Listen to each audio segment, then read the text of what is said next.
The thing about grief that nobody tells you, and I mean nobody, not the grief counselor, not the well-meaning casserole delivery people, not even the priest who spoke at her funeral with tears that looked just a little too practiced, is that it doesn't announce itself in the big moments. It doesn't wait for anniversaries or her birthday or the first Christmas with an empty chair at the table. Grief is an ambush predator. It waits in the glass of the jewelry display case at a pawn shop on Magazine Street in New Orleans, Louisiana, on an unremarkable Tuesday in October, while the ceiling fan turns slowly overhead and a radio in the back room plays a trumpet cover of something that used to make Celeste hum in the kitchen. She's been gone for 14 months when I walk into that shop. I'm not there to buy anything. I'm not even there for a reason I'd like to admit out loud. I'm there because I drove past it on my way home from school and I saw, through the smudged plate glass, with the afternoon light hitting it at exactly the wrong angle, a strand of pearls hanging on a velvet neck form in the window, and my hands decided to pull the car over before my brain signed off on that particular decision. I want to be clear about something before we go any further. I am not a dramatic person. I am a 41-year-old high school music teacher who drives a car that predates the smartphone and grades sight reading tests on Friday nights because the grading has to get done, and Friday nights stopped meaning anything to me about 14 months ago. I am, by every measurable standard, a man who keeps himself together. What I find in that display case is the reason that stops being true. Her engagement ring is there. The one I saved for. The one I had resized twice because Celeste's fingers were slightly different sizes in summer and winter, a fact that delighted her far more than it delighted the jeweler. The one with the small oval sapphire surrounded by 8 tiny diamonds that her grandmother had apparently deemed too modest, but which Celeste had declared, with the absolute authority she brought to all aesthetic judgments, the only ring worth wearing. It's in a small velvet tray in the second row of the case, between a man's signet ring with an illegible crest and a pair of clip-on earrings that look like they arrived in this city during the Eisenhower administration. It has a price tag. The price tag says $340. I stand there for long enough that a teenage boy behind me has to say, "Excuse me," twice before I remember that I have a body. The woman at the counter has kind eyes and a phone she's clearly trying to put away before I notice she had it out. She asks if she can help me. I point at the ring. I say, "Where did that come from?" She says she can't tell me that. I say that the ring belonged to my late wife. She says she's sorry for my loss, but she still can't tell me that. I say I understand, and I buy the ring for $340, and I walk back to my car, and I sit in the driver's seat for about 20 minutes doing nothing in particular. Then I drive home. Back to the house in the Garden District that still has her parents' rental car in the driveway, which means her parents are still there, which means I still have to decide what I'm going to do about the fact that 2 people I have, until this moment, been trying very hard to give the benefit of the doubt have apparently sold my dead wife's engagement ring to a pawn shop. I'm going to tell you this whole story. But first, I want you to understand something about Celeste Fontenot, because she is the only person in this story who actually matters, and she is the only person who will never get to speak for herself. Her name was Celeste Marie Fontenot before she became Celeste Marie Bourgeois, which was my last name, and which she took with a ceremony and a formality that surprised me a little, given that she was not a formal person in most respects. She was 38 when she died. She taught 2nd grade at a school on Tchoupitoulas Street, which is a street name that has defeated better spellers than me, and she had the particular superpower of all great elementary school teachers, which is the ability to make any child feel like the most interesting person in the room. She cried at car insurance commercials but was unmoved by horror films. She made the best red beans and rice I have ever eaten, and I say that as a man who has lived in New Orleans his entire adult life, which means I've eaten a lot of red beans and rice from a lot of people who take the matter very seriously. She had a collection of vintage jazz records that she organized not alphabetically and not chronologically, but by what she called the feeling, which was a system she could explain fluently, but which I never once successfully navigated on my own. She died of a brain aneurysm. There was no warning, no decline, no chance to prepare. She was here, and then she wasn't, which is the worst sentence I have ever had to write, and I've written some pretty bad report cards over the years. The ring I found in the pawnshop was one of the things she wore every day of our marriage. There was also a wedding band, a plain gold band she'd chosen because she felt the engagement ring was already doing enough visual work, a pair of small garnet earrings that had belonged to her grandmother on her mother's side, a thin gold bracelet her brother had given her when she turned 30, and a pendant on a chain that I'd given her on our 5th anniversary, a small enamel magnolia in deep blue and cream that she wore so often it left a faint mark on her collarbone in summer. I know every piece. I know their weights and their stories and the specific drawer in the mahogany jewelry box on the dresser in our bedroom where each one lived. That box is now empty. I discover this the night I come home with the ring in my jacket pocket, and my in-laws sitting at my kitchen table eating the takeout I paid for, because they have been staying in my house for 3 weeks while they help me sort through things, which I had understood to mean organizing the paperwork and perhaps donating some of Celeste's clothing to the women's shelter she'd supported during her lifetime. I had not understood it to mean anything involving the jewelry box. I want to be very clear about this because I have spent a fair amount of time in the months since wondering whether I gave ambiguous instructions, whether I said something that could reasonably have been interpreted as permission to do what they did, and the answer, after considerable reflection, is no. No, I did not. The bedroom smells like it always does. Old wood and faint jasmine from the diffuser on the windowsill that I still refill every 2 weeks out of a habit I haven't interrogated too closely. And the last of the October light is coming through the lace curtains in the way it does at that hour, all gold and slanted, the kind of light that makes even ordinary rooms look like something worth painting. Celeste loved this light. She called it the 5 o'clock gift. I stand in it now and I open the jewelry box and I look at the velvet compartments, each one shaped to hold the thing that used to be there. Every single one is empty. My first instinct, and I want to acknowledge that this instinct does not reflect especially well on me, is that I have miscounted, that I am misremembering, that there is some reasonable explanation I haven't thought of yet. This is a fallibility I should probably name outright because it runs through this whole story like a fault line. I am a man who, when presented with evidence of something terrible, will spend a remarkable amount of time trying to construct an alternative interpretation. My students would recognize this tendency immediately. So would Celeste, who used to call it playing the lawyer when you already know the verdict. She was not wrong. There is no alternative interpretation. I go back downstairs. I put the engagement ring on the kitchen table between Margaret and Gerald Fontenot, my in-laws, the parents of the woman I loved for 11 years and married for 9, and I say very quietly, the word that comes to me first: explain. Margaret Fontenot has a quality that I have always found disarming and have never managed to fully account for, which is that she can look at almost any situation, including, apparently, this one, with an expression of such complete and settled reasonableness that you begin to doubt your own read on reality. She is 63 years old.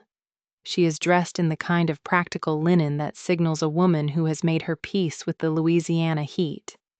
And she looks at the ring on the table and then at me, and she says, with what sounds like genuine compassion, "Daniel, she's gone. Those things were just sitting there." I count to 5. This is a technique I teach my students for breath support before a difficult passage, and it turns out it has other applications. Gerald says nothing. Gerald almost never says nothing. He is, under normal circumstances, a man who fills silence with words the way some people fill anxiety with food. But tonight he is looking at the table with an expression I can't quite read, and the absence of his usual background noise feels, in this moment, slightly more alarming than anything his wife just said. Just sitting there, I repeat. Darling, Margaret says, and she says it in a tone I know well, the tone that preceded every difficult conversation in the 11 years I knew her, the tone that means you are about to be handled. We thought it would be easier for you. Holding on to those things isn't healing. You need... Where did you take them? This is not a question. Margaret hears that and pauses. There's a lovely shop on Magazine Street, she says. Gerald found it. They gave us a very fair price. A fair price, I say. We split it. We kept some for ourselves. Celeste would have wanted... I'm going to stop you there, I say. I'm going to ask you to think very carefully before you finish that sentence. She finishes the sentence. She tells me what Celeste would have wanted. She tells me that Celeste would have wanted them to have something to remember her by, something tangible, and that this was the most practical arrangement. She says the word practical with the same weight that some people give to words like righteous or inevitable. And I understand in this moment that we are not having a disagreement about jewelry. We are having a disagreement about ownership, about who Celeste belonged to in the past tense, now that she can no longer belong to herself. I tell them they need to find somewhere else to stay starting tomorrow morning. Gerald looks up then. He opens his mouth and closes it again, and in that small motion I see something I don't expect. Genuine hurt. Not guilt. Hurt. He believed, I think, with some portion of himself, that they were doing the right thing. That is almost more difficult to sit with than simple malice. That night I lie in bed holding the engagement ring and staring at the ceiling, and I think about something Celeste told me once, early in our marriage, when we were having one of those late-night conversations that feel so important in your 30s that you half expect the universe to be taking notes. She said, "My family loves me in the way that makes you smaller. They love you until you're the size they can hold." I thought I understood what she meant. I'm not sure I did, until now.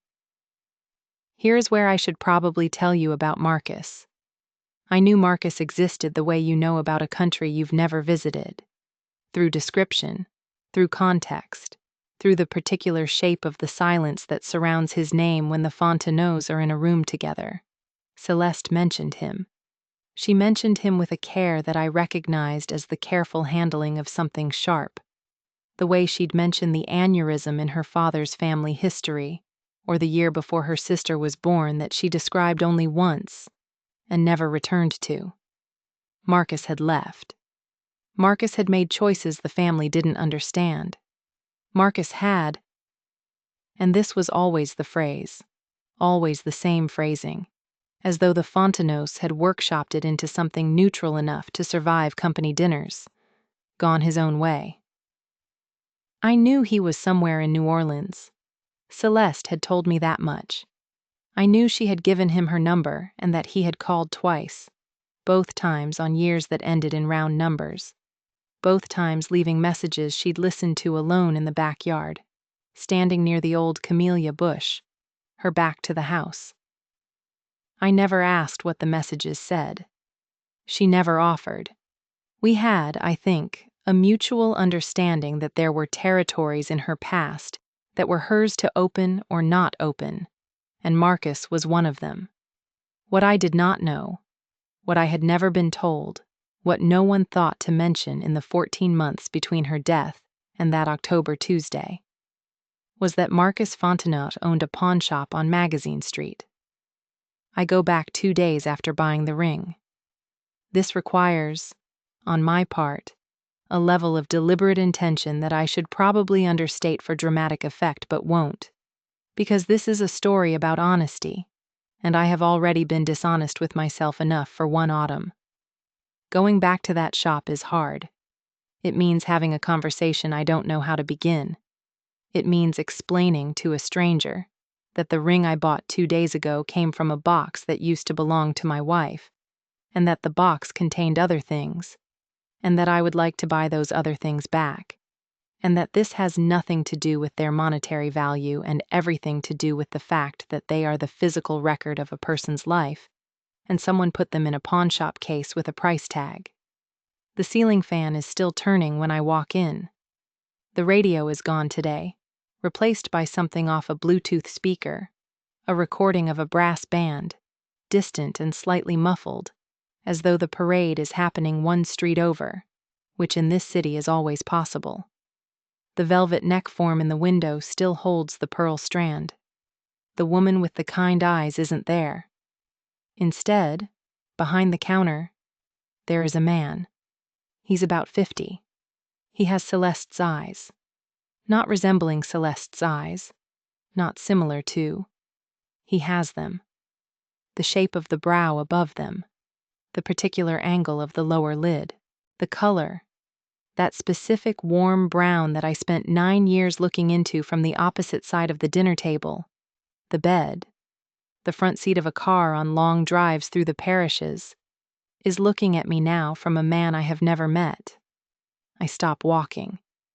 He looks at me with an expression that I will spend a long time trying to describe, and can only describe as waiting, not impatient, not surprised, just waiting, as though my arrival is an event he has been expecting without being certain it would come.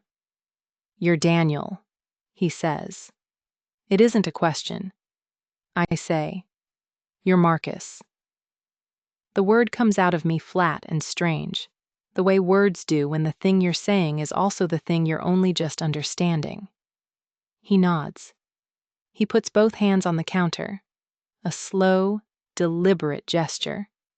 And I notice his hands are very similar to Celeste's too. The long fingers, the wide knuckles. And the grief hits me like a wave that breaks from an unexpected direction, the kind that knocks you sideways instead of flat.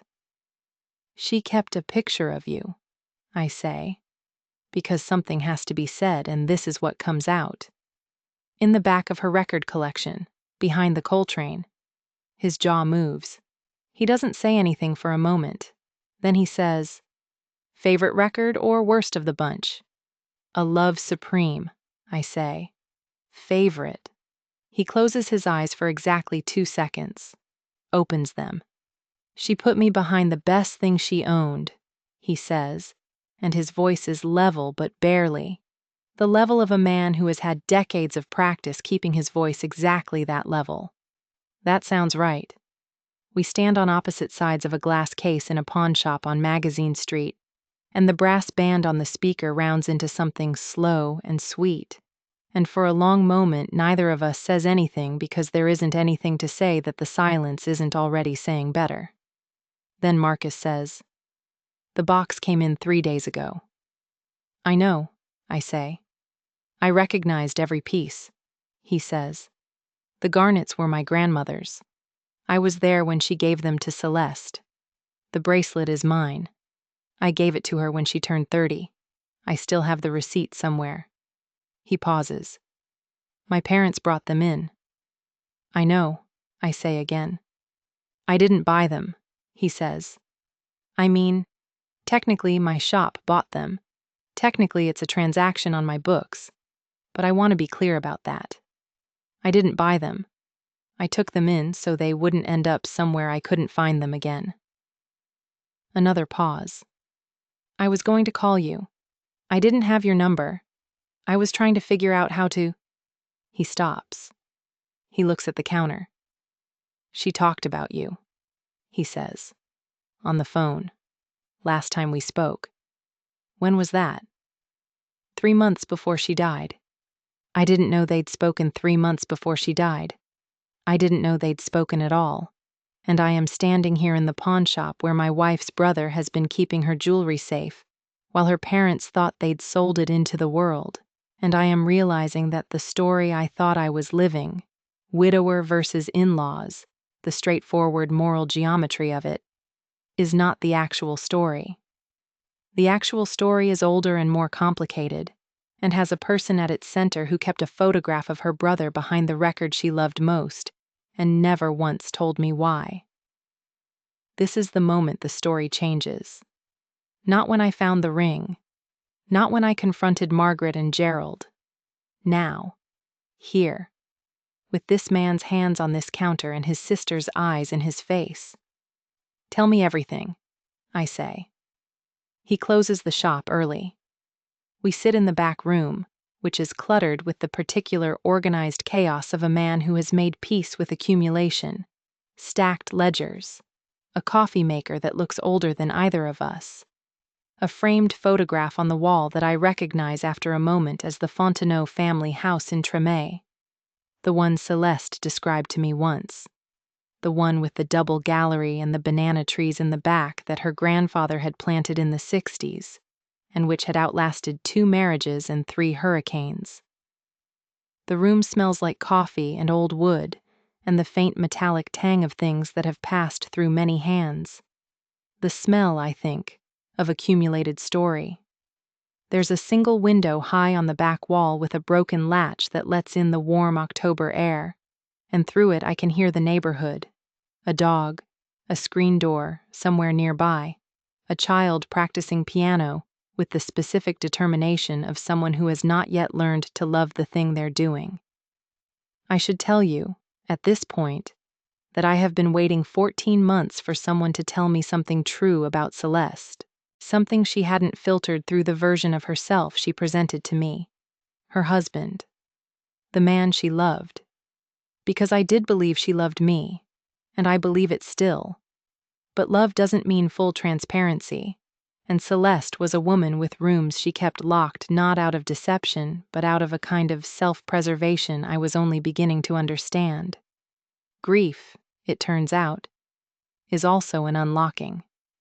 People stop performing for the dead. They start instead performing around the shape the dead have left behind. Marcus tells me why he left. He tells it without drama, which is how the true versions of these stories usually go. The Fontenots are an old New Orleans family, Catholic, proud, attached to their narrative the way this city attaches itself to its own mythology, with a fierce and somewhat self-defeating love. When Marcus was 26, he came out to his parents. His father said nothing for 3 days, and then said something that Marcus repeats to me quietly, without looking up. Something I won't put here verbatim, because it belongs to him and not to this story, but which had the effect of a door being shut and locked from the inside. His mother cried and prayed, and told him she loved him, and then, in the same breath, told him he should understand why he wouldn't be welcome at certain things. Family dinners, holidays, the kind of gatherings where appearances were, in her word, important. Celeste called me that night, he says. She called me and she cried and she said, he stops. He clears his throat. She said she was sorry. She said she had tried to change their minds. She said she would keep trying. He wraps his hands around his coffee mug. She did keep trying for a while. We talked on the phone. Birthdays sometimes. Then it got harder. She built her life with you, and her life included her parents because she couldn't cut them off. She wasn't built that way. She always believed she could fix things. She always believed if she was just patient enough. He shakes his head. She was always trying to fix things. I know this. I know this with my entire body. She was always trying to fix things. She called me 3 months before she died, he says. She said she wanted to bring you to meet me. She said she was tired of keeping the family separate. She said, and here his voice does the thing voices do when they're trying to hold something very heavy. She said she'd been carrying it too long and she wanted to put it down. She never got to put it down. We sit with that for a while. The piano practice next door has stopped. The dog has stopped. Even the October wind seems to have decided to wait. Your parents don't know this shop is yours, I say. It isn't a question, because I already know the answer, but I say it out loud because some realizations need to be spoken. They know I own a business, he says. They know it's on Magazine Street. They don't know the name of it or the block. I think they've always assumed I left New Orleans. He looks up at me with something I can only call a tired smile. I never left. I couldn't. I'm as stuck to this city as anybody born here. I just became invisible to a particular subset of it. And then your parents walked into your shop, I say, and tried to sell you your sister's jewelry. And then my parents walked into my shop, he says, and tried to sell me my sister's jewelry.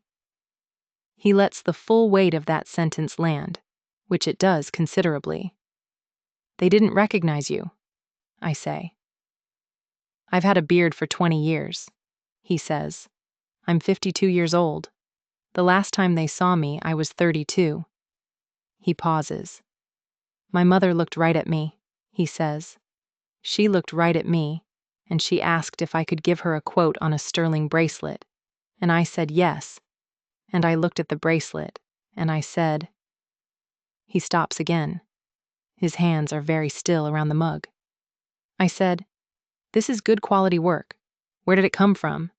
And she said, "It was a gift." And I said, "A gift to who?" And she said, his voice flattened slightly. She said, "My daughter. She passed." I don't say anything. She said, "My daughter. She passed," he says again, very quietly, as though he's still trying to get the sound of those words to make sense. And she was selling her daughter's bracelet, the bracelet I gave her daughter. And she didn't know who I was, and I couldn't tell her. And I took the items in and I put them in the back room and I closed the shop an hour early, and I sat in this chair and I thought... He looks at me with absolute directness. I thought, someone is going to come looking. And here I am, I say. And here you are, he says. There's a question I planted in my own telling, back in those early weeks after Celeste died, that I haven't answered yet. Maybe you noticed it. The question isn't about the jewelry, and it isn't about Marcus, and it isn't about Margaret and Gerald sitting at my kitchen table explaining the practicality of grief. The question is this: what do you do when the person who is supposed to be the villain turns out to be trying, however badly, to do something that resembles love? Because here is the thing about Margaret and Gerald Fontenot that I have been building toward for this entire story, the thing that makes them human and not cartoon. The thing that makes this hard in a way that a simple betrayal narrative never could be. They are people who lost their daughter. They lost her the same morning I did. They got a phone call the same morning I did. They drove to the same hospital. They sat in the same waiting room, and they got the same news. And it rearranged them in whatever way that news rearranges the people who receive it. The difference is that they had already lost her once before. Not in a metaphorical sense.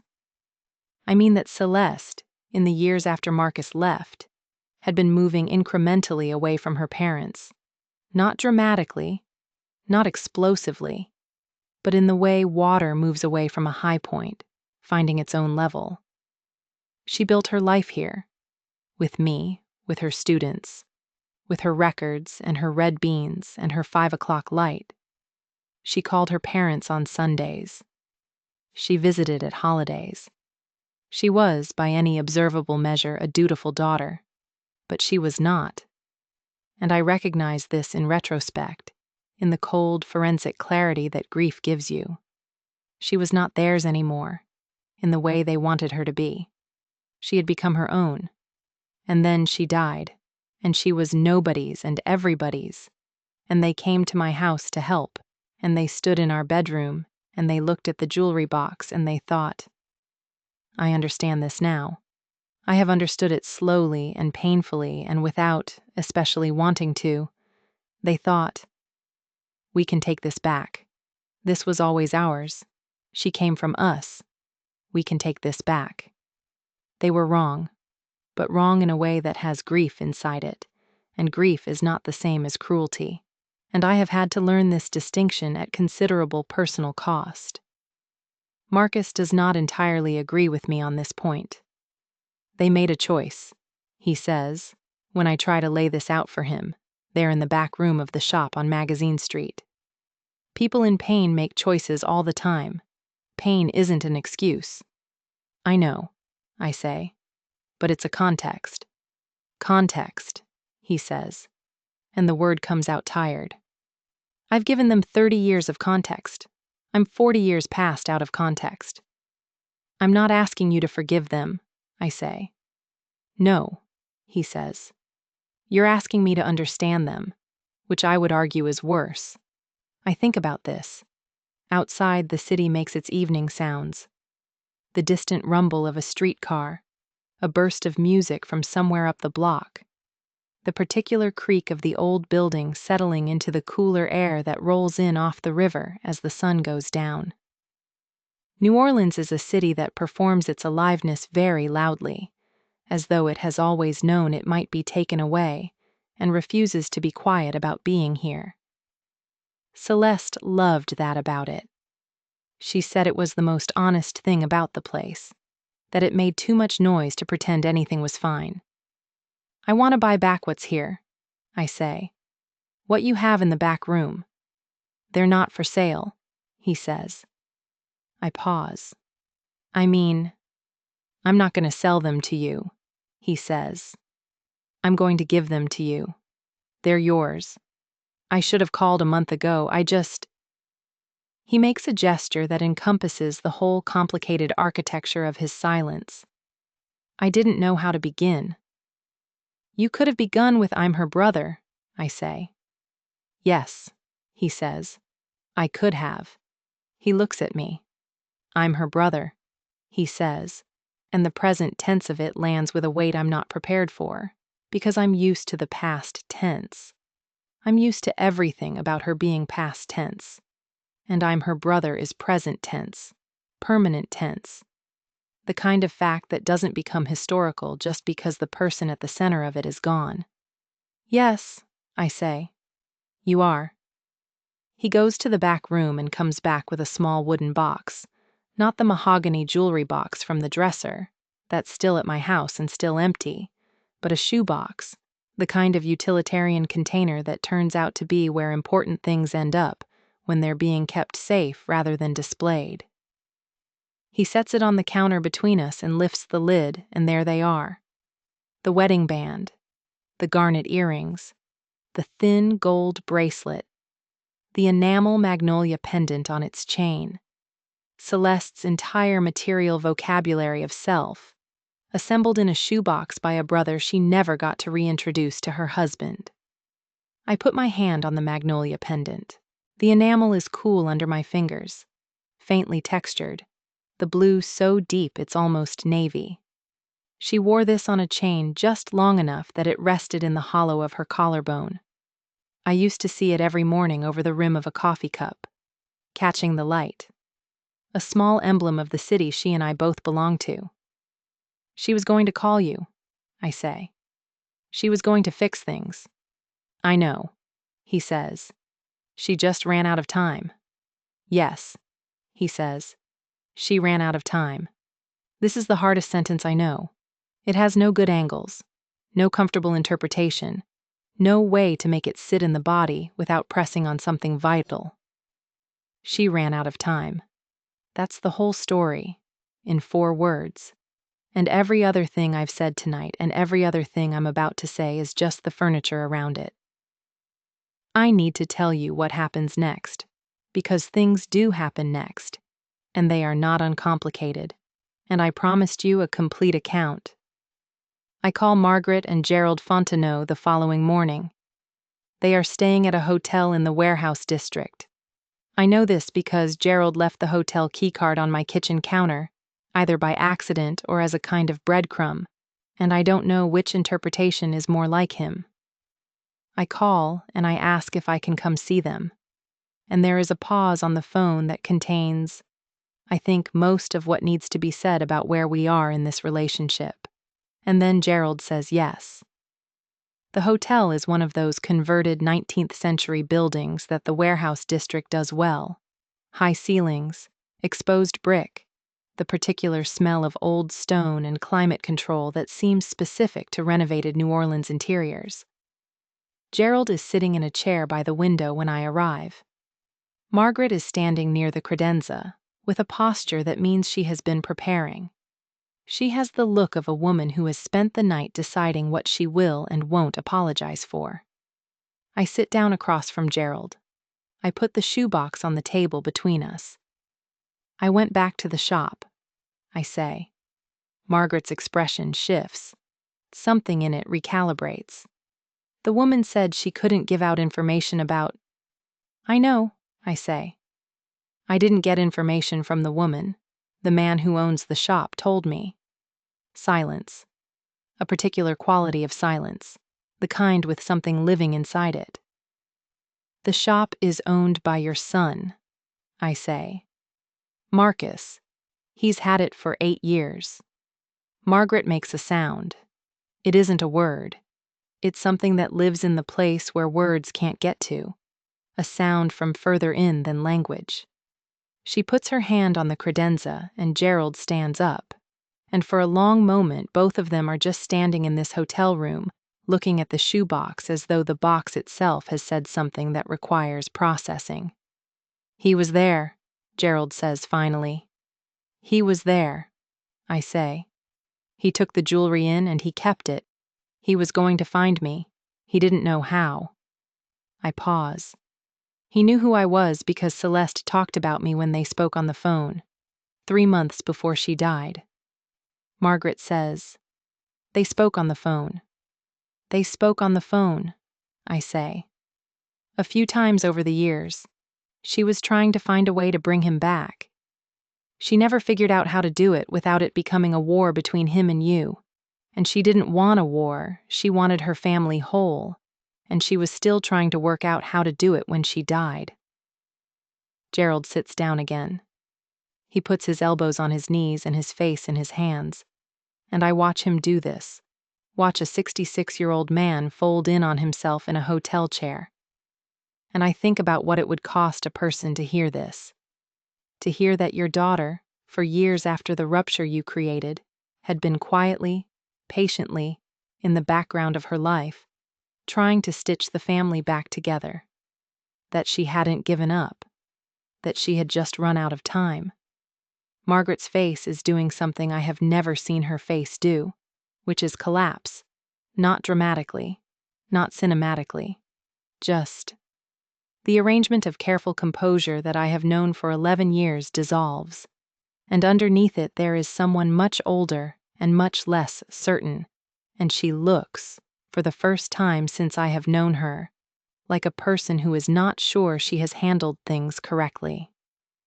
I want to be honest with you both, I say, because I think there has been a long history in this family of not being honest in the name of keeping things smooth. And Celeste deserved better than that, and so does everyone in this room.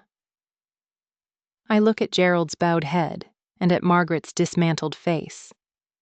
What you did with the jewelry was wrong. I need you to understand that not as an accusation but as a fact. Those were hers. They were mine after her. You didn't have the right, and I need you to know I know that, and I need you to know that I'm not going to pretend otherwise for the sake of peace. Margaret nods, a very small nod, but it's there. I also need you to understand that your son is alive and well, and he has been living in this city for 20 years, and he kept your daughter's jewelry safe when he could have sold it, or kept it, or thrown it in a drawer, and never thought about it again. He didn't do any of those things. He kept it for me.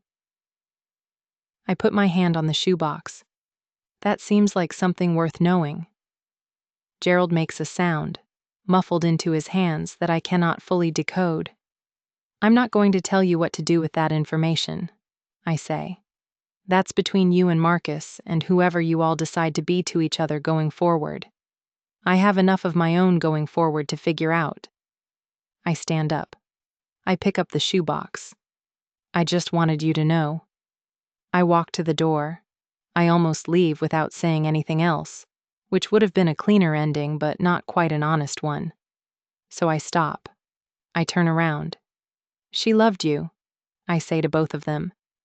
I want you to know that because sometimes people who are estranged from parts of themselves stop believing it.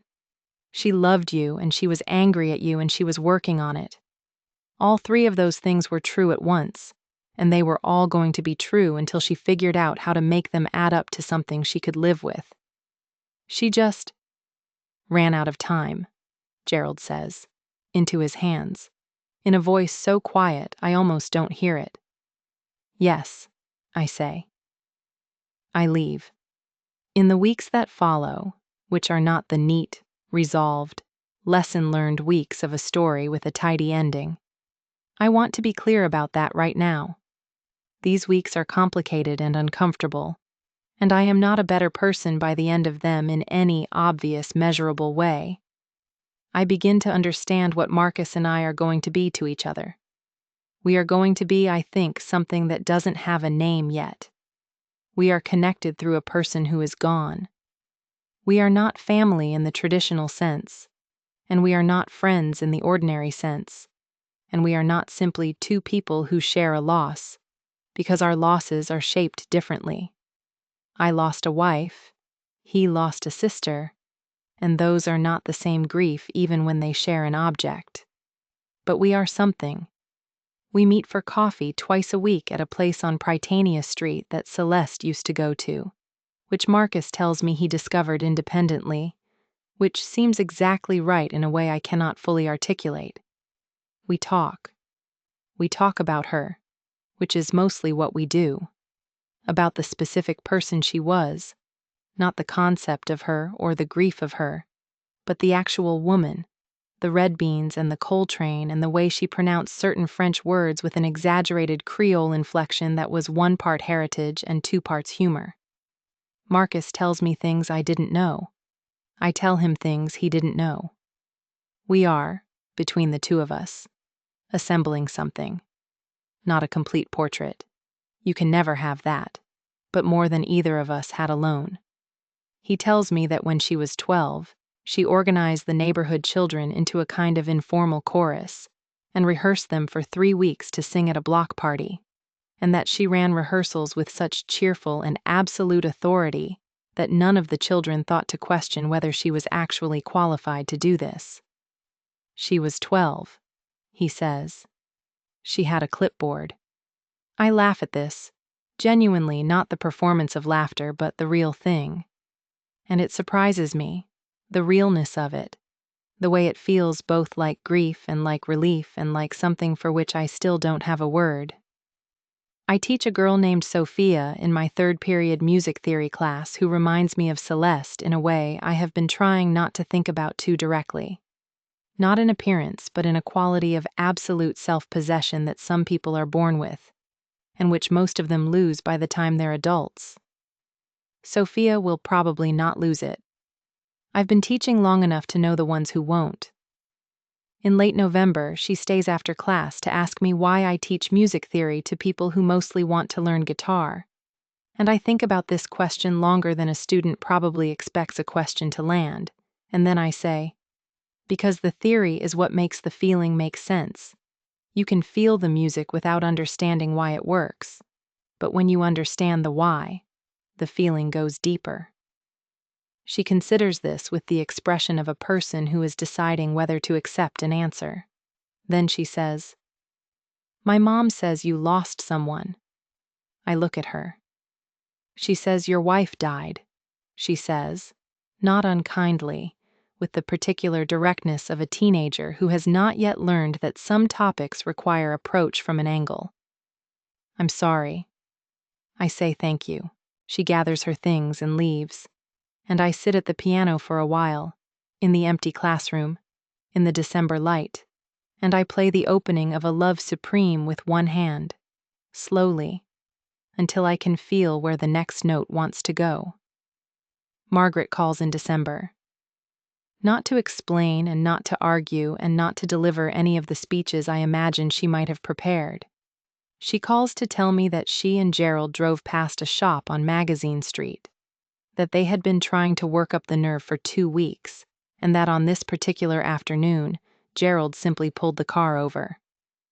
She says they sat outside for 40 minutes without getting out. She says she doesn't know if they'll go back. She doesn't know if Marcus will want to see them. She doesn't know if she has the right to want anything from him at this point. She says, "I wanted you to know we tried, even if that's all it ever is." I tell her that's not nothing, because it isn't. 40 minutes in a car outside a shop takes courage of a kind that doesn't look like courage from the outside. She asks if I'm all right. I tell her the truth, which is that I'm not all right. But I'm in the process of learning what not all right actually means, which is different from the first few months, which were mostly about staying upright. She says she understands that. I believe her. We are not, after this conversation, what you would call close. We are not repaired. We are two people who love the same woman and handled her loss badly in different directions, and we are somewhere in the territory of trying to figure out if that's something that can be worked around. I don't know if it can. I think maybe it can. I am trying not to decide in advance. On the last day of the year, a gray, mild New Orleans December 31st, the kind of day the city does well, the air thick and still and smelling like the river.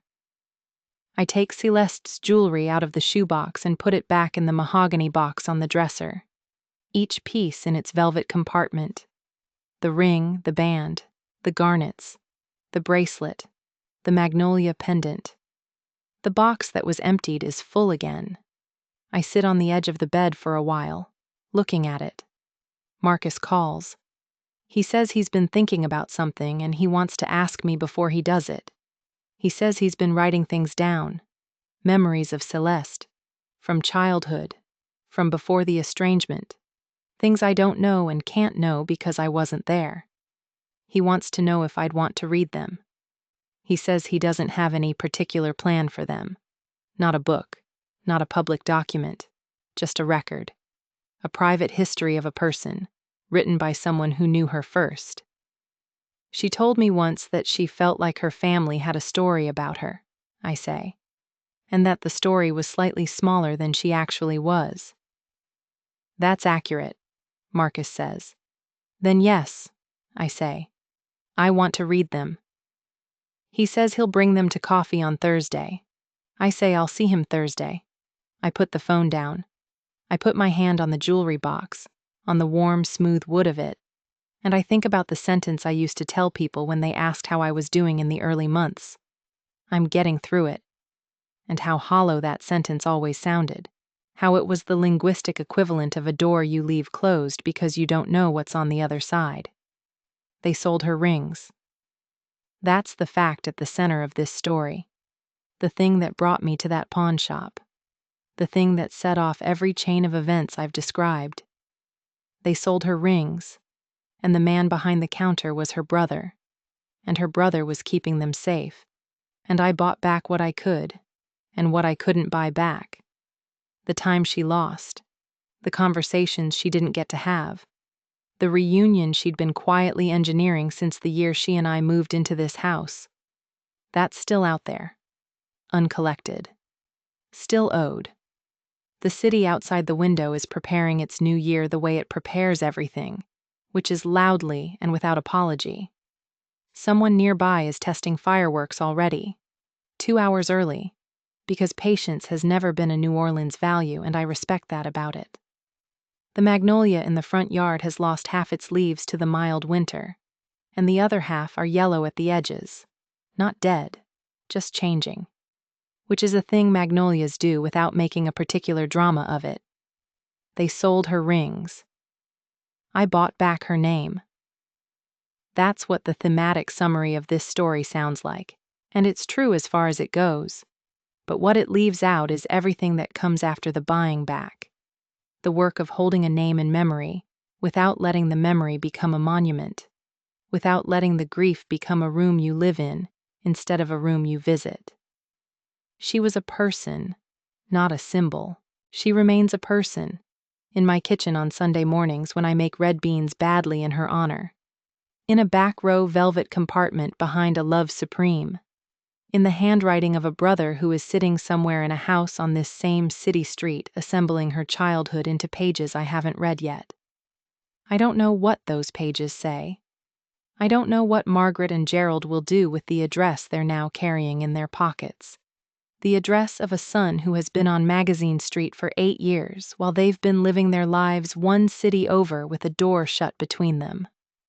I don't know whether Marcus will open that door if they knock. The fireworks outside are louder now. The magnolia shakes slightly in the warm air, sending a few more leaves into the dark. Inside the jewelry box on the dresser, a small enamel magnolia in deep blue and cream rests in its velvet compartment, cool and still and present, waiting, as all the best things eventually do, for someone to lift the lid. The jewelry box is still on the dresser. I still open it some mornings. I still don't always know what I'm looking for. Maybe that's what it means to still be looking.